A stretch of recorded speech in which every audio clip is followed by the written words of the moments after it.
I am Atlas the Fox, and this is the story of how a line on a map became a nation, and how that line changed millions of lives forever. In August 1947, a man who had never truly known India sat with maps, census tables, district reports, and a deadline that was almost impossible. His name was Cyril Radcliffe. He had been asked to draw a border through one of the most complex regions on Earth. But here is the mystery. Millions of people did not know which country they would belong to until after independence had already arrived. One morning, families woke up as British subjects. A few days later, they were Indians or Pakistanis.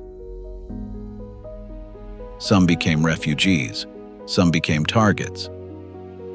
Some never made it across the new border at all. A line was drawn across the map of British India. It cut through rivers, roads, railway tracks, towns, families, memories. It divided Punjab. It divided Bengal. It created two new countries, India and Pakistan. Pakistan was born on the 14th of August, 1947, as a homeland for many Muslims of the Indian subcontinent.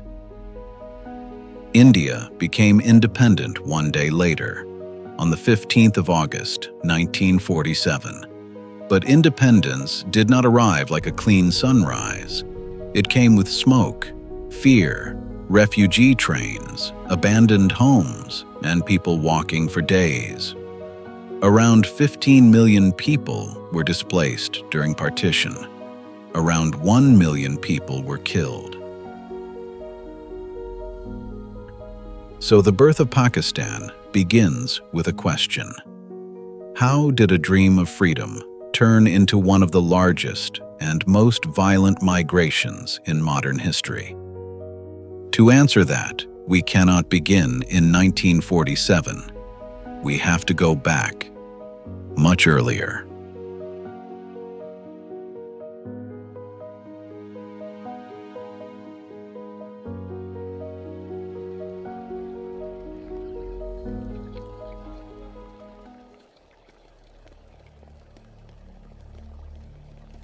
Long before Pakistan became a country, it was a frontier of civilizations. Its land sat at the meeting point of worlds between Central Asia, South Asia, Persia, and the sea. Empires passed through it. Persians, Greeks, Buddhist kingdoms, Hindu dynasties, Muslim sultanates. Then came the Mughals. Under them, cities like Lahore became centers of power, trade, and culture. Fortresses rose, mosques rose, courts, markets, and roads tied the region into one of the great empires of its age. Pakistan was not born from empty land. It inherited deep history. But empires do not last. As Mughal power weakened, a new force arrived from across the sea. The British came first as traders, then as soldiers, then as rulers. And they did not just conquer India. They measured it, mapped it, counted it, classified it. They turned identity into administration, religion into census, difference into politics. And that mattered. Because when the British eventually left, they would not leave behind a blank map. They would leave behind a system that had taught millions of people to see power through division. And that is where the real story begins. By the late 1800s, the question was no longer whether British rule would end, but what would come after. And for many Muslims in British India, that question carried a fear. In a democratic future, where Hindus were the majority, would Muslims become a permanent political minority? That fear changed everything. In 1906, the All India Muslim League was created to defend Muslim political interests. At first, it did not demand Pakistan. Not yet. Many still believed a united India was possible, but as the years passed, that hope began to narrow. In 1930, the poet and philosopher Muhammad Iqbal stood before the All India Muslim League in Allahabad and imagined something radical: a self-governing Muslim homeland in the northwestern India. He spoke of Punjab, the northwest frontier province, Sindh, and Baluchistan being joined into one Muslim-majority state. At the time, it was not yet a country. It was an idea, political, emotional, and dangerous. 3 years later, in 1933, a young Muslim student at Cambridge gave that idea a name. Chaudhry Rahmat Ali published a pamphlet called "Now or Never: Are We to Live or Perish Forever?" In it, he used the word Pakistan, later written as Pakistan. The name was built from the regions he imagined inside it: P for Punjab, A for Afghania, the northwest frontier province, K for Kashmir, S for Sindh, TAN for Baluchistan. It also carried another meaning: land of the pure. At first, it was just a word on paper, but within 14 years, that word would become a country. Then came Muhammad Ali Jinnah, precise, cold, brilliant, a lawyer who once believed Muslims and Hindus could share one political future, but by the late 1930s, Jinnah no longer believed that. He argued that Muslims were not simply a minority, they were a nation, different history, different political interests, different future. In 1940, the Muslim League made its boldest demand yet: the Lahore Resolution. It did not fully define Pakistan, but it made one thing clear: the idea was no longer theoretical.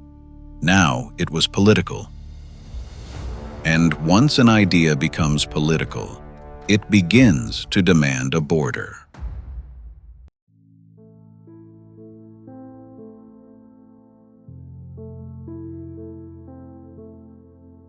The Second World War broke Britain. By 1945, the empire was exhausted, too weak to hold India, too tired to control. Britain decided to leave. Fast. Too fast. In 1947, Lord Mountbatten moved the transfer of power forward. What should have taken years would now take months. One of the largest and most complex societies on Earth had to be divided in weeks. The man chosen to draw the border was Sir Cyril Radcliffe, a British lawyer who had never been to India. Unfortunately for India and Pakistan, he had no idea what he was doing. In a few weeks, in 36 days to be precise, he decided where millions of people would live. His line cut through Punjab, through Bengal, through villages, railways, rivers, and houses. This was the Radcliffe Line, and it was the Partition of India. And once the line was drawn, everything began to move.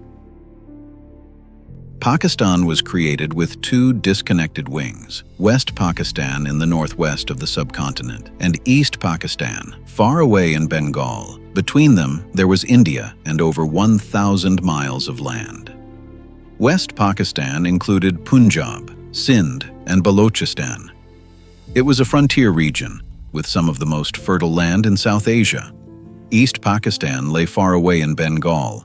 It was densely populated and built around the great rivers of the Ganges Delta. Most people in the new Pakistan were Muslims, but millions of Hindus also lived across the region, and millions of Muslims were left behind in India. And when partition came, Muslims moved toward Pakistan. Hindus and Sikhs moved toward India. Then came panic, then fire, then trains filled with refugees, and then trains filled with corpses. Rumors became riots, riots became massacres. Sikh and Hindu militias attacked Muslims fleeing west. Muslim militias attacked Sikhs and Hindus fleeing east. Each massacre became a reason for another. The Partition of British India led to one of the largest and deadliest migrations in modern history. Pakistan was born on the 14th of August, 1947, in blood, movement, and loss. But the country that began in crisis did not disappear.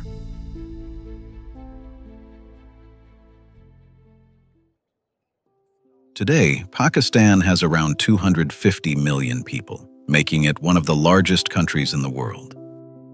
It covers about 882,000 square kilometers, from the Arabian Sea to the world's highest mountain ranges, the Karakoram, Himalayas, and Hindu Kush.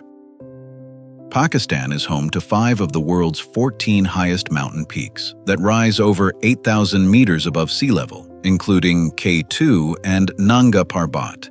Pakistan borders India, Afghanistan, Iran, and China. Pakistan is a nuclear-armed state, and it has one of the world's largest armies, which often takes part in United Nations peacekeeping operations. Karachi, the first capital of Pakistan till 1959, is its largest city and its economic engine. Islamabad, the current capital, serves as the country's political and administrative center. Pakistan's economy is worth hundreds of billions of dollars, but it remains under pressure. The country faces debt, inflation, unemployment, climate disasters, energy problems, and the challenge of creating jobs for a huge young population. But Pakistan is not only statistics, it is Lahore's Mughal walls, the Indus River, the ruins of Mohenjo-daro, the mountains of Hunza and Skardu. Pakistan is also cricket, truck art, poetry, music, and food. Pakistani biryani is intensely spiced, deeply fragrant, and built in rich, aromatic layers. Exactly like Pakistan itself. In 1947, a line was drawn on a map. But behind that line were people, and those people built Pakistan. Hi, I am Atlas the Fox. If you want more stories from history, subscribe and follow me into the next episode.